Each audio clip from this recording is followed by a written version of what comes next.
The father desperately rushes to deliver a donor heart for his dying son.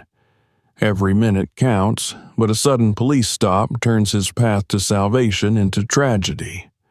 One wrong move, and the hope for life collapses. Subscribe. Comment below where you're watching this video from. It was an ordinary morning in Marcus and Jamal's small world. The sun was barely up, casting a soft glow through the modest curtains in their living room. Marcus moved around the kitchen, preparing breakfast with care.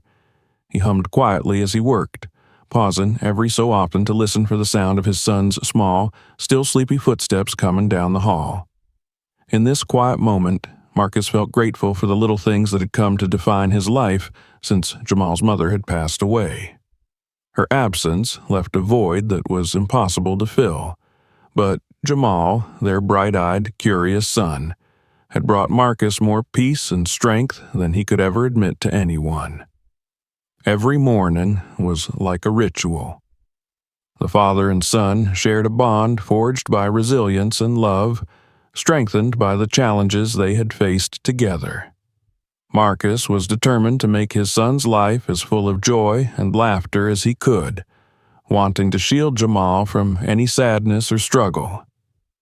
Today, Jamal was going to help him in the garden after breakfast, and then they'd go for a long walk, just like they did every Sunday. These moments made life feel grounded and right, even in its simplicity. Jamal appeared in the doorway, rubbing his eyes with his small fists. His pajamas hung loosely on his small frame, a sign that he was growing, though perhaps not as quickly as other boys his age. Marcus smiled at him, feeling a swell of affection and pride. "Morning, buddy," he said, his voice soft and warm. "Morning, Dad," Jamal replied, stifling a yawn as he slid into his chair at the table. They started their morning with light conversation, sprinkled with laughter as they exchanged silly stories and plans for the day. Jamal's face lit up with joy as Marcus mentioned their garden project.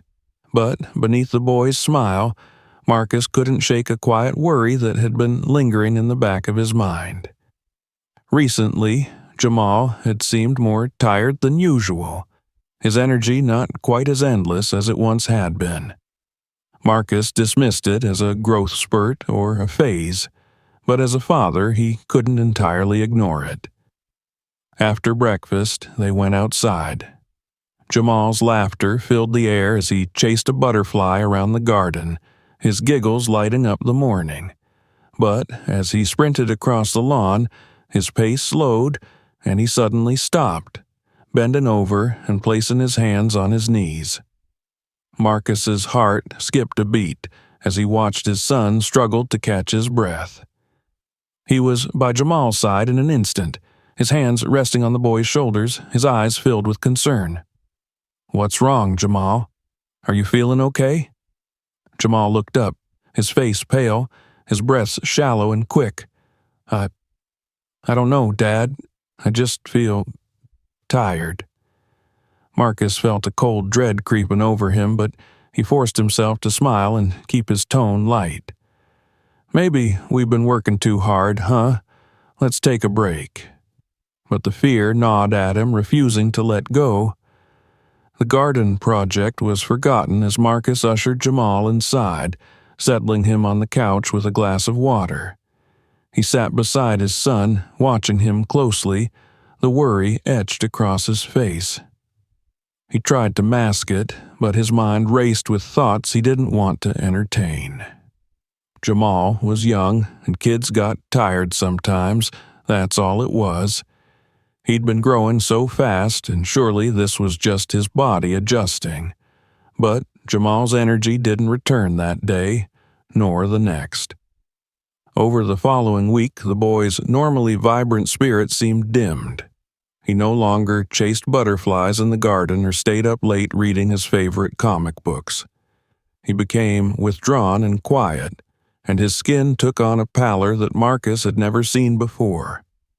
Finally, unable to ignore the sinking feeling any longer, Marcus took Jamal to the doctor. He told himself it was just a precaution, that he was overreacting. But as they sat in the sterile waiting room, surrounded by the cold hum of fluorescent lights, Marcus felt his heart pounding with a dread he couldn't shake. Jamal sat beside him, holding his hand, his small fingers wrapped around his father's in a gesture that was both comforting and heartbreaking. When the doctor called them in, Marcus felt his stomach twist into knots.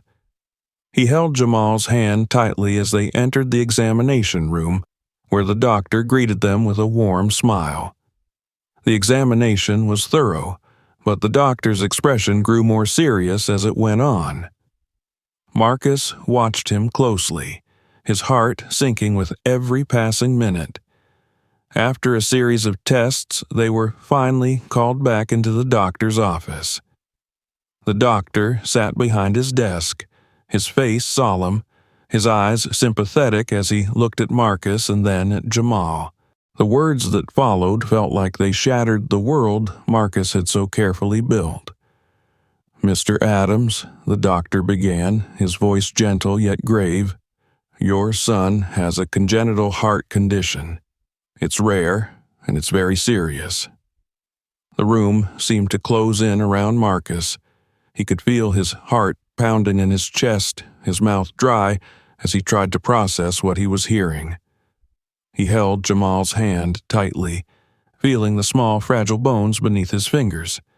The doctor continued, "Jamal will need a heart transplant. Without it, his condition will continue to worsen." The words hit Marcus like a physical blow, leaving him breathless.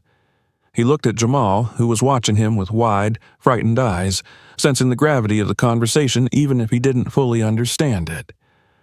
What can we do?" Marcus managed to ask, his voice trembling.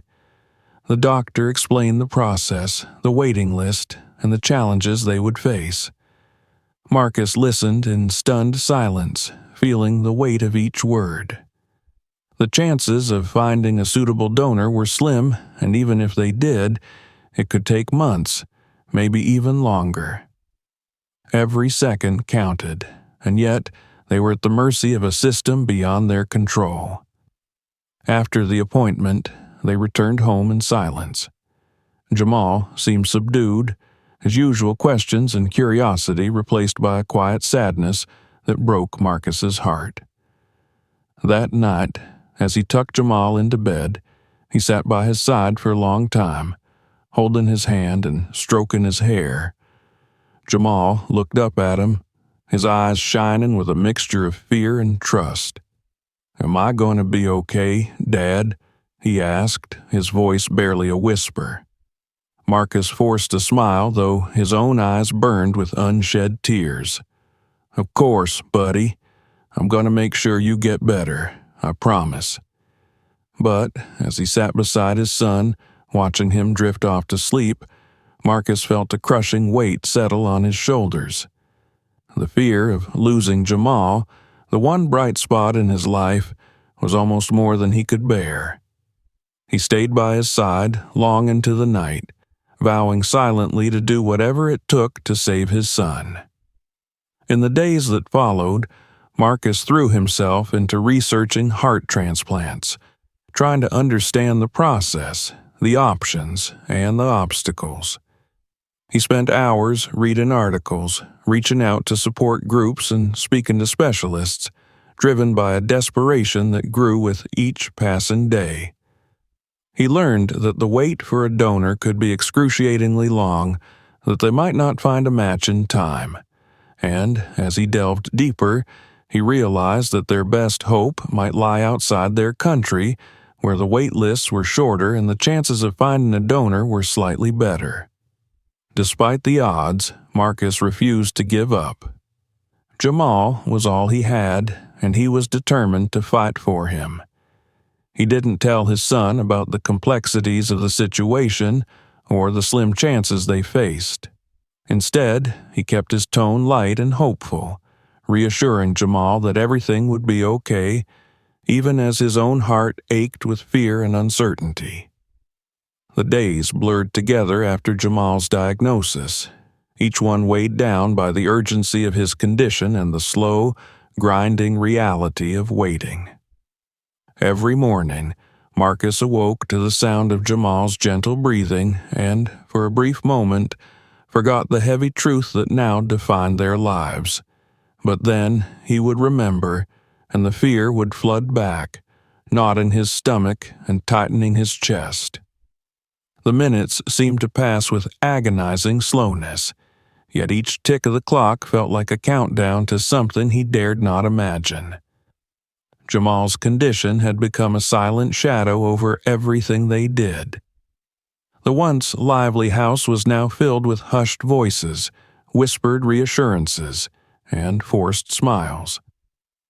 Marcus spent hours at the hospital, watching as the doctors examined his son, took tests, and measured progress that was barely there. Each visit was a reminder of the grim reality. They were racing against time, and the finish line was heartbreakingly close. Marcus had never been one to back down from a challenge, but this was unlike anything he had faced before. He felt powerless, trapped in a situation where no amount of hard work or determination could make a difference. The waiting list for a heart transplant was long and unpredictable, and every day that passed without a match only increased his desperation. He spent countless nights on the computer, researching heart transplants, reading medical journals, and joining online forums for families going through the same ordeal. He reached out to support groups and charities, hoping to find answers or solutions he hadn't considered. He quickly learned that the chances of finding a compatible heart for Jamal in their own country were slim. The limited availability of donors and the bureaucracy involved in organ allocation made the situation seem hopeless. The weight of it all was almost too much to bear. He felt like he was failing Jamal, like he wasn't doing enough to save his son. And that thought haunted him, gnawing at him in the quiet moments when he was alone with his fears. But Jamal, in his own quiet way, became Marcus's anchor. The boy's resilience, his courage in the face of something he couldn't fully understand, filled Marcus with a resolve that overpowered his despair. Jamal continued to smile, continued to ask about their plans for the future, even though his energy was waning, and he spent more time resting than playing. Marcus saw the hope in his son's eyes, and it gave him strength he didn't know he had. One day, while scrolling through yet another forum, Marcus stumbled upon a thread about medical tourism. Families from countries with long transplant wait lists had found options abroad, where hospitals could sometimes provide organs faster due to different policies and availability.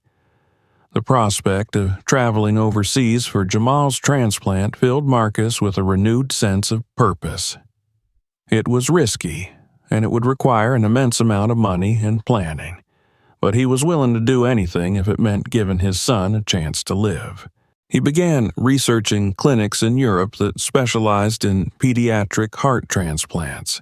He made calls, sent emails, and spent hours on hold with hospital administrators and doctors trying to navigate the logistics. Each step forward was met with challenges: language barriers, time zone differences, bureaucratic hurdles. But Marcus persisted, driven by a fierce determination. The financial aspect was daunting. He had some savings, but nowhere near enough to cover the costs of an overseas transplant and the travel expenses.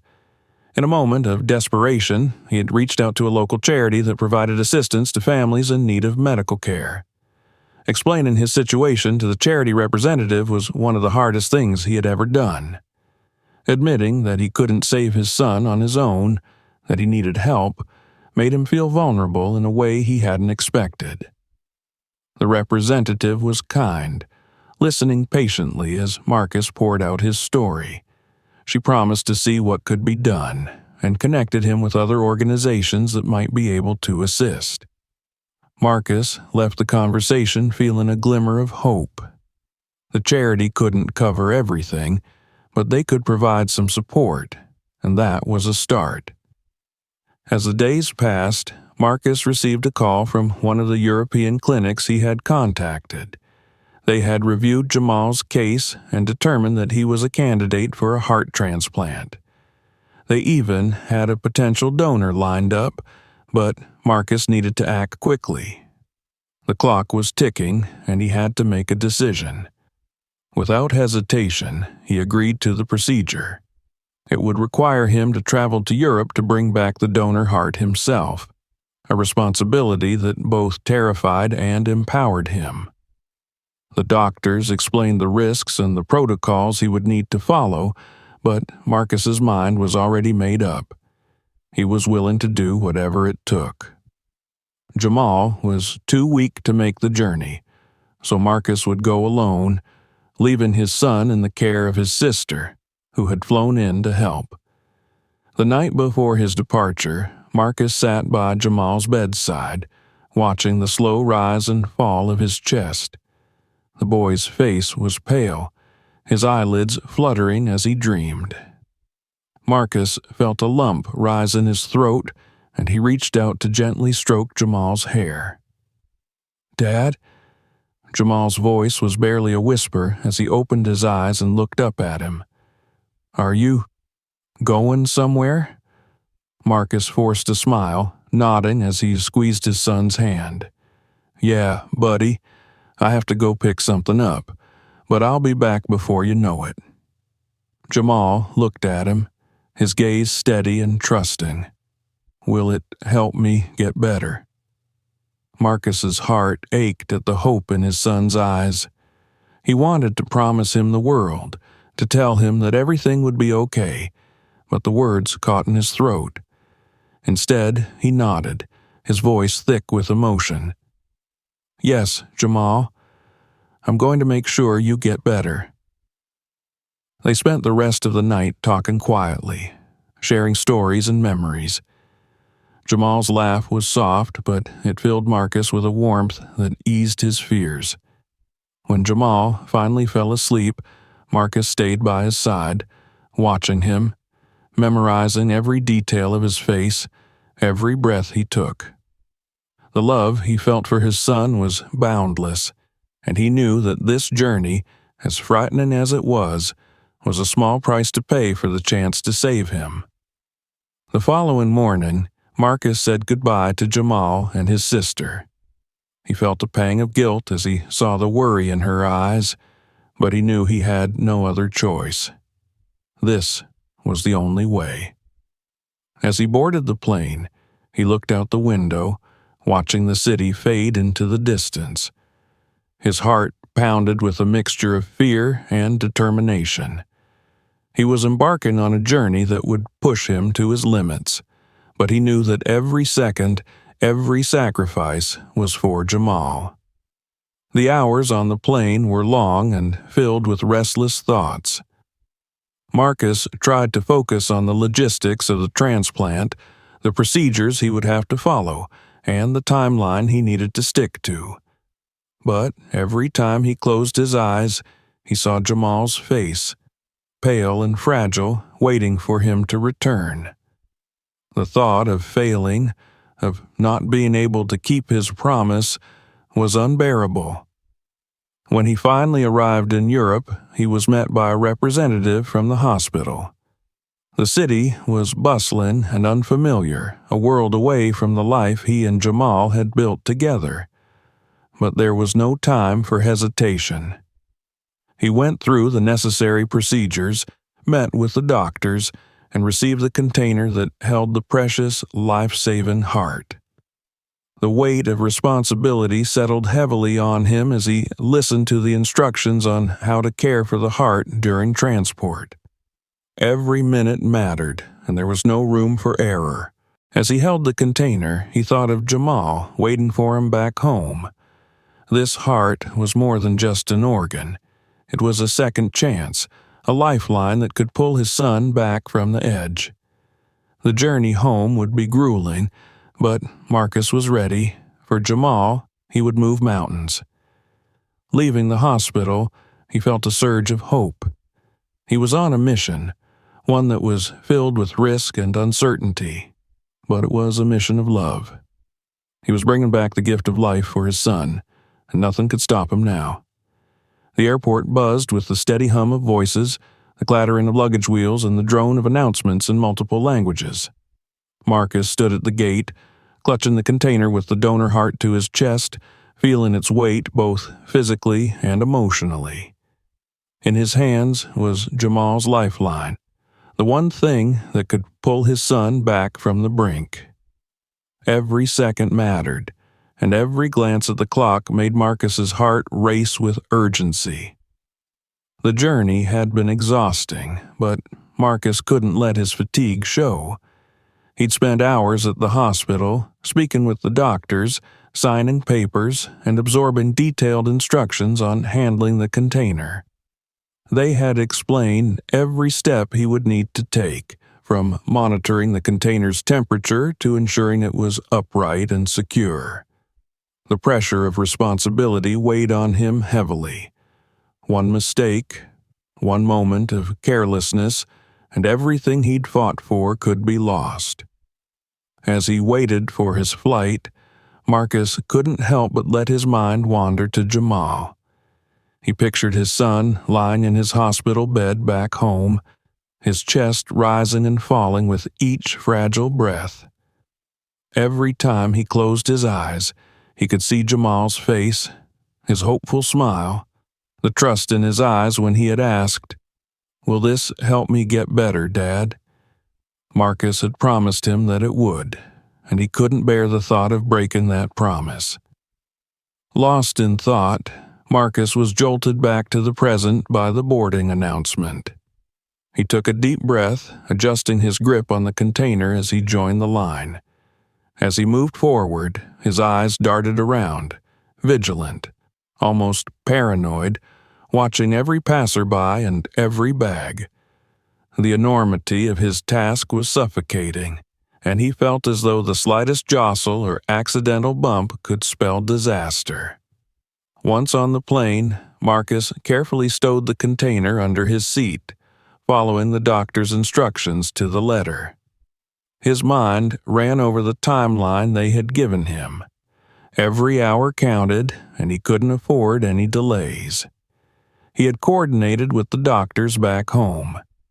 As soon as he landed, he would head straight to the hospital, where Jamal's medical team was already preparing for the surgery. The logistics were set, but Marcus's anxiety was relentless. The plane took off, and Marcus closed his eyes, trying to steady his breathing. The hours stretched on, marked by the steady hum of the engines and the occasional announcement from the flight crew. Sleep was out of the question. Every time he tried to rest, his mind filled with worst-case scenarios. He kept glancing down at the container, checking its position, ensuring it was undisturbed. The minutes seemed to crawl by, each one a reminder of the delicate balance between life and death. A few hours into the flight, a flight attendant noticed Marcus's anxious demeanor.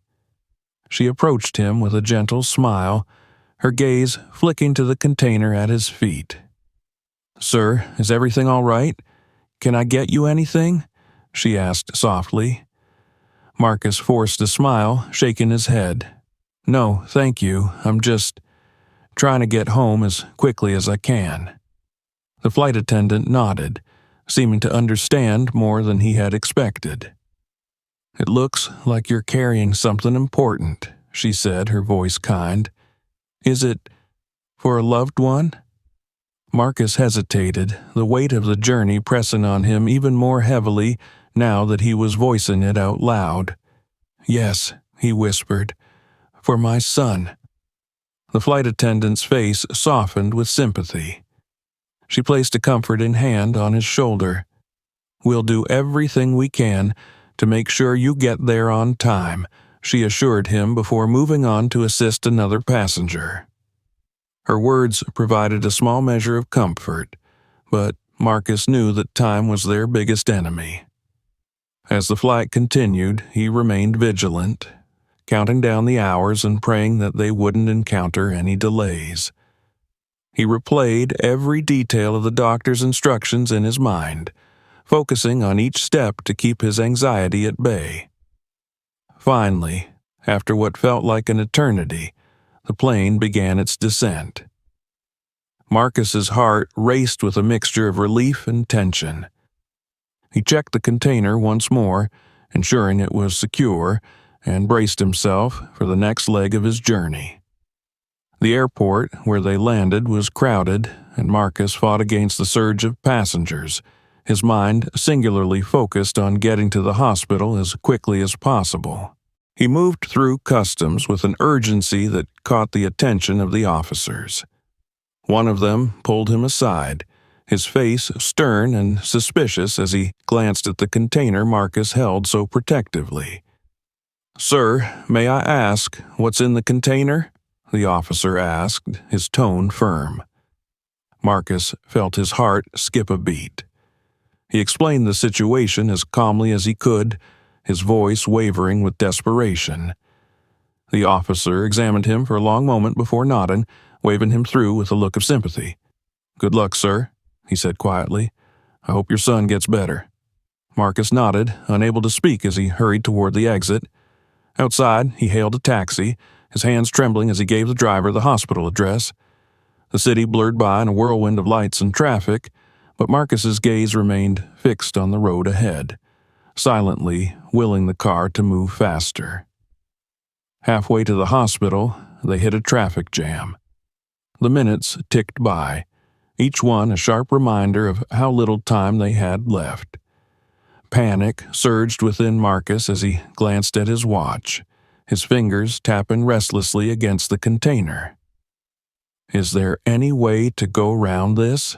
he asked, his voice tight with urgency. The driver looked at him in the rearview mirror, sensing the desperation in his tone. "I'll do my best," he said, veering off onto a side street, weaving through the maze of back roads in an attempt to avoid the congestion. Marcus held his breath, his fingers digging into the container's handle as they maneuvered through narrow alleys and sharp turns. Every second felt like an eternity. Finally, the hospital came into view, a beacon of hope at the end of a grueling journey. Marcus scrambled out of the taxi, clutching the container to his chest as he sprinted toward the entrance. He felt a surge of relief as he spotted the medical team waiting for him, ready to take the heart and prepare for the transplant. But just as he reached the entrance, a figure stepped in front of him, blocking his path. Marcus skidded to a halt, his heart racing as he found himself face to face with a police officer, his expression stern and unyielding. "Sir, you were seen speeding through traffic," the officer said, his tone clipped. "I'm going to need you to come with me." Marcus's mind reeled. He couldn't believe this was happening. Not now, not when he was so close. His desperation spilled over, and he tried to explain the situation, his voice trembling as he gestured to the container in his arms. "Please," he begged, "my son is in there. He needs this heart. I just need to get it to the doctors. Please." The officer's gaze hardened, his suspicion deepening. He seemed unmoved by Marcus's pleas, his hand resting on his holster as he scrutinized the man before him. "Sir, you're obstructing traffic and endangering lives," he said, his tone cold. "Step aside." Marcus felt his world begin to crumble. He glanced toward the entrance where the doctors were watching anxiously, waiting for him to hand over the heart. He could feel the precious minutes slipping away, each one bringing Jamal closer to the edge. Desperation overwhelmed him, and he tried to push past the officer only to be roughly shoved back. The container slipped from his hands, and Marcus watched in horror as it hit the ground. The sound seemed to echo, a sickening thud that made his heart stop. He fell to his knees, his hands trembling as he reached for the container, his mind reeling with disbelief. The officer took a step back, his expression shifting from anger to shock as he realized the gravity of what had just happened. Marcus clutched the container, feeling the tears burn his eyes as he cradled it in his arms. The doctors rushed over, but he already knew it was too late. The heart was damaged, the precious chance he had fought so hard to secure slipping away before his eyes. The officer stammered, his face pale as he tried to grasp the enormity of his mistake. But Marcus didn't hear him. His world had narrowed to the broken container in his hands, and the realization that he had failed Jamal. In the end, it wasn't the distance or the danger that had taken away Jamal's chance at life. It was a moment of prejudice, a flash of suspicion that had turned a father's desperate journey into a nightmare. As Marcus sat on the ground, holding the shattered remnants of his son's last hope, he felt a hollow emptiness settle over him. The journey was over, and there was nothing left to fight for. The cold, steel walls of the holding cell pressed in around Marcus, a stark contrast to the warmth and life he had left behind. His hands throbbed from where they had been shackled too tightly, the skin red and raw, but that pain was nothing compared to the hollow, gut-wrenching ache in his chest. He could still see the container on the ground, the vision of it splintered open, replaying in his mind, over and over again, like a nightmare he couldn't wake from. The officer who had arrested him, the same one who had shattered his son's only chance at life, paced outside the cell. His face was pale, his eyes dark with a dawning horror as he replayed the incident in his own mind. He had been so certain that Marcus was a threat, so blind to the truth. But now, with the weight of his actions settling heavily upon him, he was beginning to understand the depth of his mistake. But Marcus didn't care about the officer's guilt, his regret, or his shock. None of it mattered, not anymore. The one thing he had fought so hard for, the single chance he'd had to save Jamal, was gone. His hands clenched into fists, his nails digging into his palms as he leaned against the cold wall, his mind numb with the enormity of what had happened. He didn't know how long he sat there, staring blankly at the floor. Time had lost all meaning. Minutes, hours, they blurred together, each one heavy with the weight of loss and anger. The officer's voice drifted through the bars, but Marcus couldn't bring himself to look up. The world outside the cell felt distant, muted, as if he were watching it all through a thick pane of glass. Finally, the officer approached, clearing his throat awkwardly. His words were hesitant, his tone laced with a mixture of guilt and formality. "Mr. Adams, I didn't realize. I didn't know." Marcus lifted his head, his eyes empty as he stared at the man. The words fell flat, meaningless against the hollow silence that filled the cell. Apologies wouldn't bring back the heart. Regret wouldn't change what had happened. The officer had stolen more than a container from him. He had taken Jamal's future, his life. The boy who had once laughed, who had filled their home with joy and warmth, was now slipping further and further away, all because of a stranger's prejudice. With every passing moment, Marcus felt the weight of guilt crushing him. Had he been too reckless, too desperate? Could he have done something differently? The self-doubt gnawed at him, sharp and unrelenting.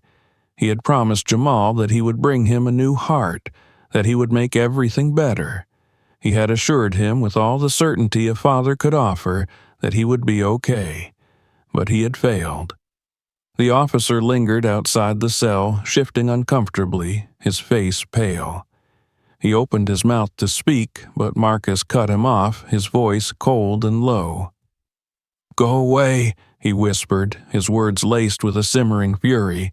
The officer swallowed, his guilt visible in the way he averted his gaze. He stepped back, but his presence lingered, a constant reminder of the devastating consequences of his actions. Marcus didn't want his pity, his remorse, or his empty words. Nothing the officer could say or do would change the reality that Jamal was gone. Eventually, a higher-ranking officer came to release Marcus, quietly explaining that he was free to go, that he wouldn't face charges. The words sounded hollow, as though they were spoken in a language Marcus no longer understood. He nodded mechanically, his body moving on autopilot as he left the station. He barely registered the officer's final murmured apology, a sympathetic look in his eyes. All he could think about was Jamal, the little boy who had been waiting for him, who had trusted him, who had depended on him. Outside, the world continued on, oblivious to the tragedy that had unfolded. People moved about, their lives untouched by the grief that consumed Marcus. He felt like a ghost, a hollow shell of the man he had been just days before.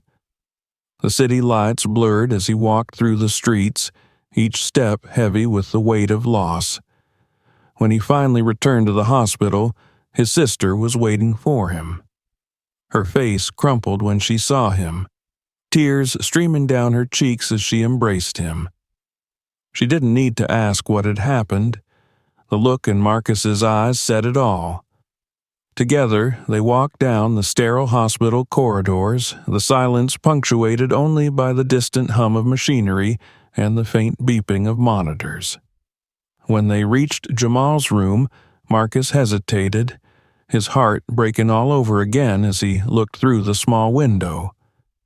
Jamal lay on the bed, his tiny body dwarfed by the medical equipment that surrounded him. His skin was pale, his breathing shallow. He was slipping away, his life fading with every breath. Marcus felt the tears streaming down his face as he entered the room, taking his son's hand in his own. "Dad?" Jamal's voice was barely a whisper, his eyes half closed as he looked up at Marcus. There was a faint smile on his lips, a flicker of recognition, as though he were relieved to see his father by his side. "I'm here, buddy," Marcus choked out, his voice thick with emotion. He stroked Jamal's hair, his heart breaking with each gentle touch. Jamal's gaze flickered, his hand weakly gripping his father's. Did you get it?" Marcus felt a sob rise in his throat, but he forced himself to smile, to nod, even as the weight of his failure crushed him. "Yeah, buddy," he whispered, his voice breaking. "I got it." Jamal's eyes closed, his breathing slowing as he sank into a peaceful sleep. Marcus sat by his side, his hand never leaving his son's, his heart aching with a pain that words couldn't describe. He stayed there for hours, watching over Jamal, knowing that the end was near. In the days that followed, the story of what had happened spread, igniting outrage and sorrow in equal measure. The news of Jamal's death, of the heart that had been lost, rippled through the community. People demanded answers, seeking justice for the little boy who had been denied his chance at life. The officer who had stopped Marcus was placed under investigation, his actions scrutinized as the public grappled with the devastating consequences of prejudice. Marcus, however, remained silent, his grief too deep, too consuming to care about the public's reaction. He withdrew from the world, his once vibrant spirit now dulled by sorrow. Every corner of his home reminded him of Jamal. The toys left untouched, the drawings pinned to the fridge, the faint smell of his shampoo lingering in the air. Each memory was a knife, twisting deeper into the wound that would never heal. People offered their condolences, their sympathy, but Marcus couldn't bring himself to respond. He felt hollow, empty, as though the best parts of him had died with Jamal. The world had become a darker place, one where hope and joy felt like distant memories, unreachable and irrelevant. But the public didn't forget.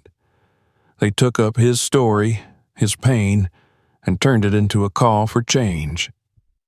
News articles and social media posts circulated, sparking conversations about the dangers of prejudice, the lives it could ruin, the families it could tear apart. Marcus's tragedy became a rallying cry, a symbol of the systemic injustice that had cost him everything. For the officer who had stopped him, the weight of guilt was crushing.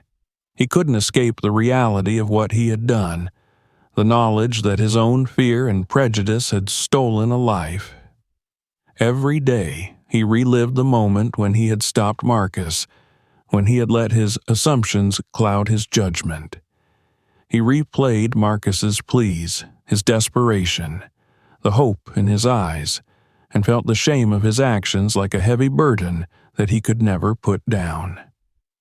As the investigation continued, the officer's name became a symbol of the consequences of prejudice. He faced a public trial, his career and reputation tarnished, his once solid sense of self shattered. But even the harshest punishment couldn't undo what had been done. No apology, no regret could bring back the life he had taken, the family he had torn apart. For Marcus, the journey of grief and loss was only beginning. He had lost his son, his light, his reason for fighting. But as he sat alone in the empty house surrounded by the memories of a life that was now just a painful echo, he began to realize that his story and his tragedy had become something larger than himself. It had become a testament to the destructive power of prejudice, a reminder of the lives it could destroy. And while nothing could fill the void that Jamal had left, Marcus found a small comfort in the knowledge that his son's memory, his story, would live on. Jamal had been denied a future, but his legacy, the love, the laughter, the hope he had embodied, would continue to resonate, a beacon in the darkness. The days after Jamal's passing unfolded in a haze of grief for Marcus, each hour a painful reminder of his absence. His once cozy, vibrant home felt hollow, a mere shell that held memories he could no longer bear to face. The laughter, the chatter, the warmth that Jamal had brought to every corner of the house had vanished, leaving a silence that was both deafening and oppressive. Marcus spent much of his time alone, replaying the events that had led to this unimaginable loss. The encounter with the officer, the frantic journey to the hospital, the moment when the container had slipped from his grasp. Each memory was a wound that refused to heal, a relentless reminder of his failure to protect his son. Yet, somewhere deep beneath the pain, a spark of anger began to flicker. The realization that his son's life had been taken by an act of prejudice filled him with a rage that cut through the numbness of his grief. One afternoon, as Marcus sat at the kitchen table, his sister placed a hand on his shoulder, her voice gentle yet firm.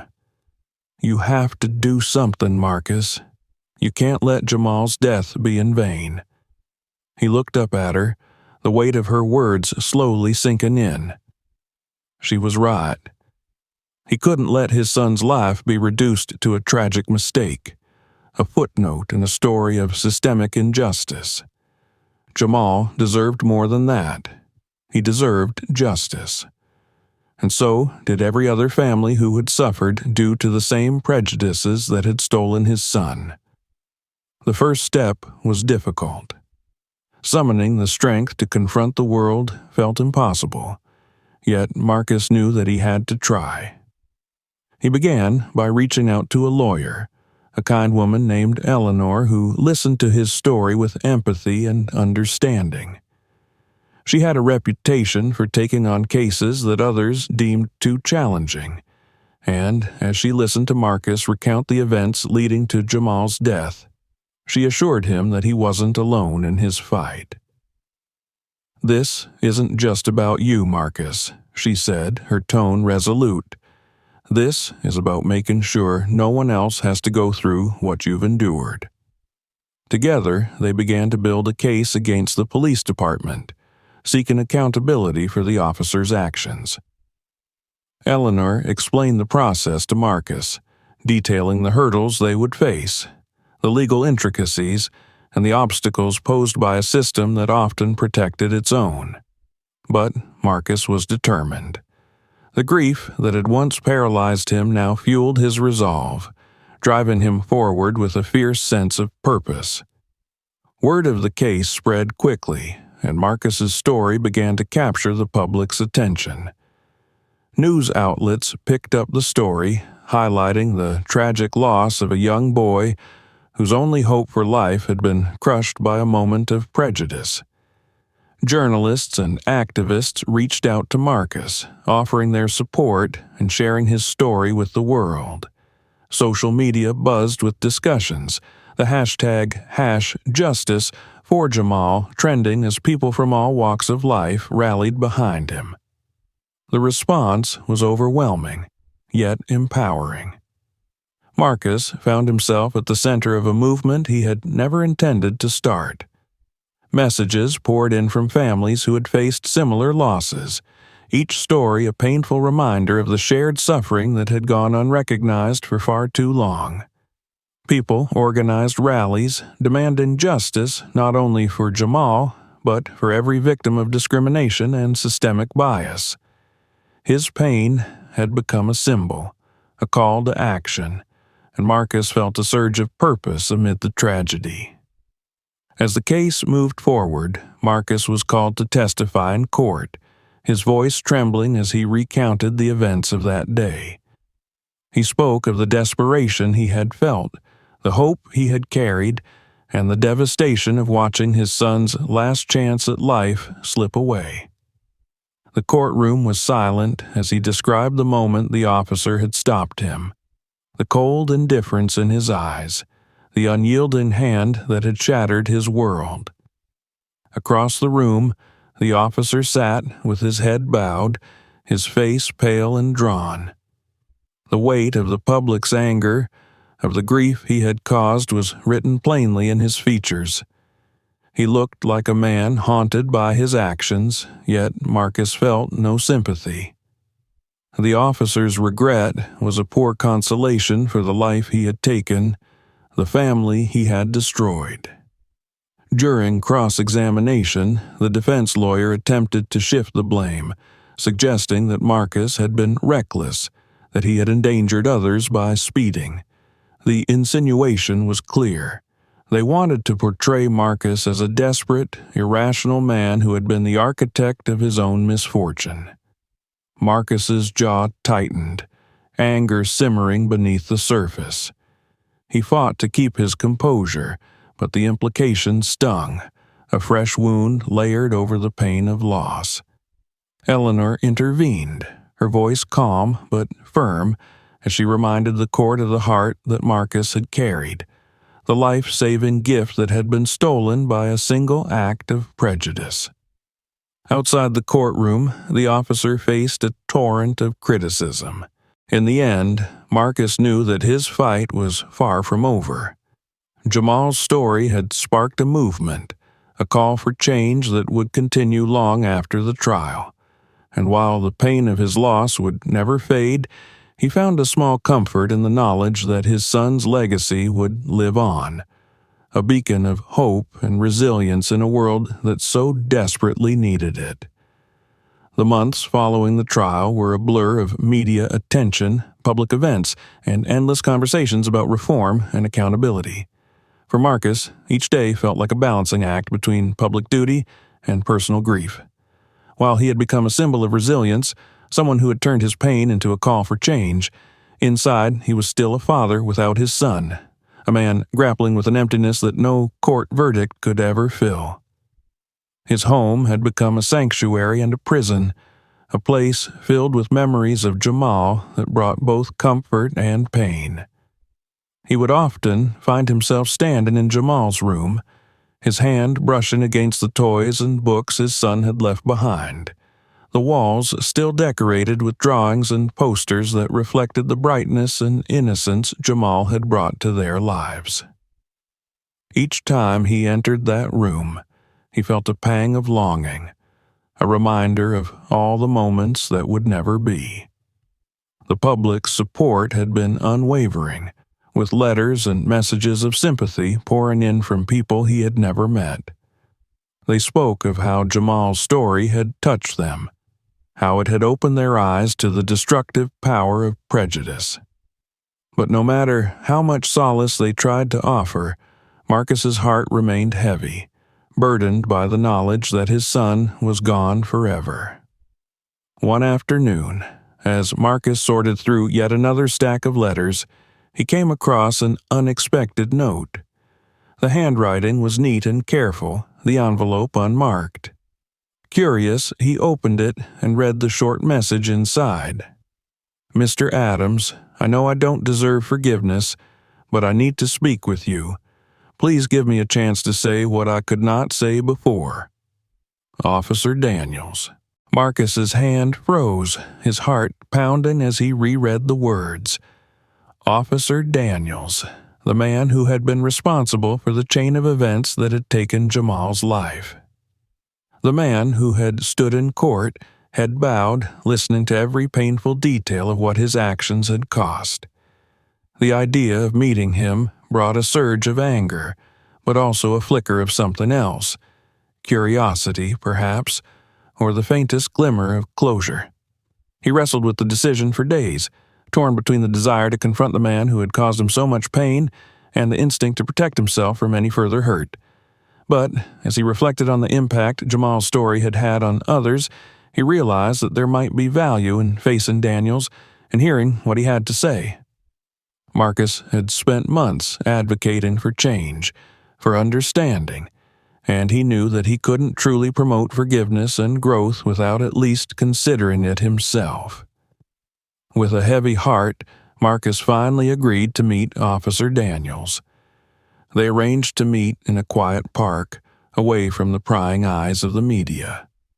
On the day of the meeting, Marcus arrived early, sitting on a bench beneath a tree as he waited, his emotions a mix of apprehension and anger. He stared at the ground, rehearsing the things he wanted to say, the questions he wanted to ask. When he finally looked up, Daniels was approaching, his shoulders hunched, his face pale and drawn. He looked older, weighed down by the guilt and shame that had followed him since that fateful day.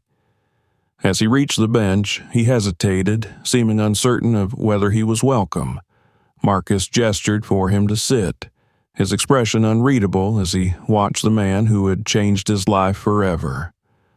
For a long moment, neither of them spoke. Daniels cleared his throat, his hands clasped tightly in his lap, his gaze fixed on the ground. "Mr. Adams," he began, his voice barely above a whisper, "I don't expect you to forgive me. I know I can't undo what I've done, but I needed to tell you that I'm sorry, truly sorry." Marcus remained silent, his gaze steady as he watched Daniel struggle with his words.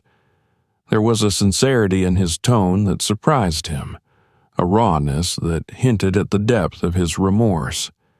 But Marcus was not ready to let go of his anger, not yet. "Sorry," he replied, his voice cold. "Sorry doesn't bring my son back." Daniels flinched, nodding as he took a shaky breath. "I know," he said, his voice breaking. "I know it doesn't. I wish there was something, anything, that I could do to make it right. But there isn't. I was blind, Mr. Adams. I let my fears and my biases take over, and I cost you everything. I've spent every day since that trial trying to understand how I could have been so wrong."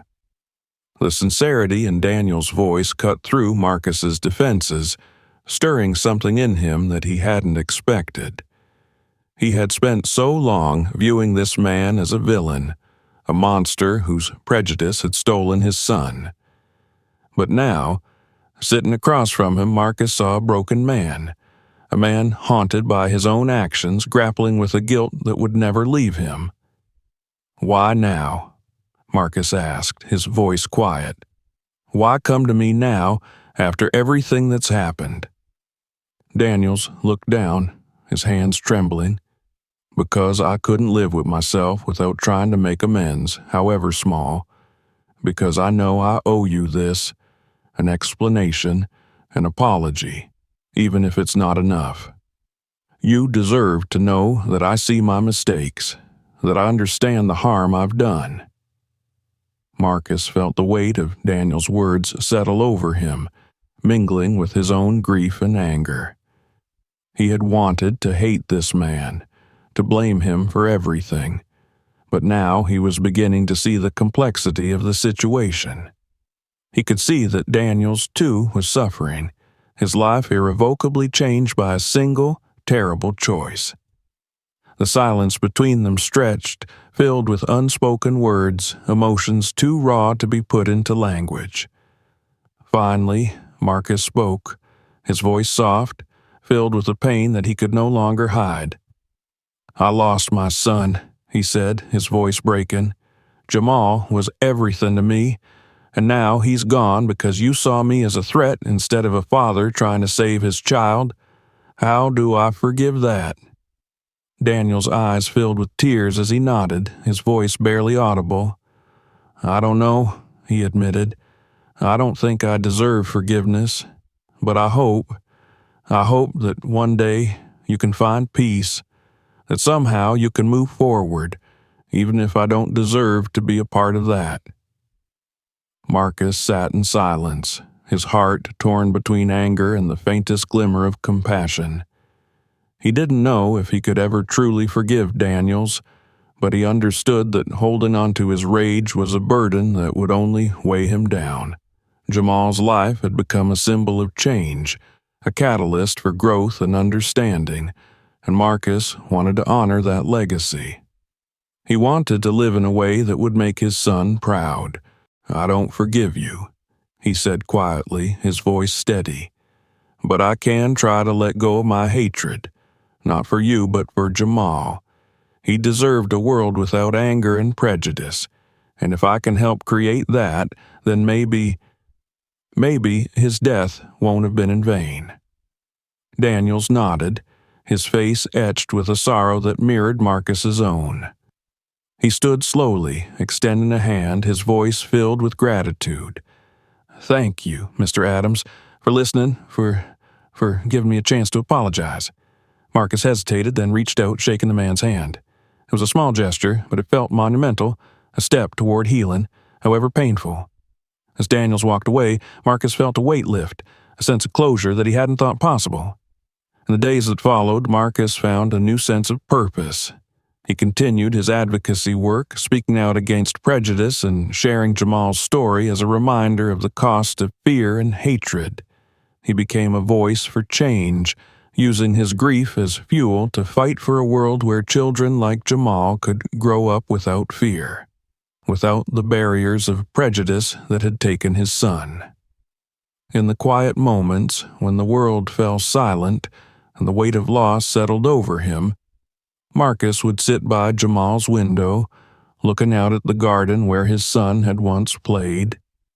He would close his eyes, remembering the laughter, the joy, the love that had filled their home, and he would feel a sense of peace.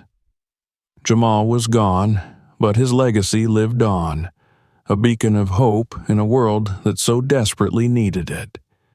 And as Marcus looked out over the world that his son had left behind, he knew that he would continue to fight, to heal, to honor Jamal's memory with every breath he took. He couldn't change the past, but he could help shape the future.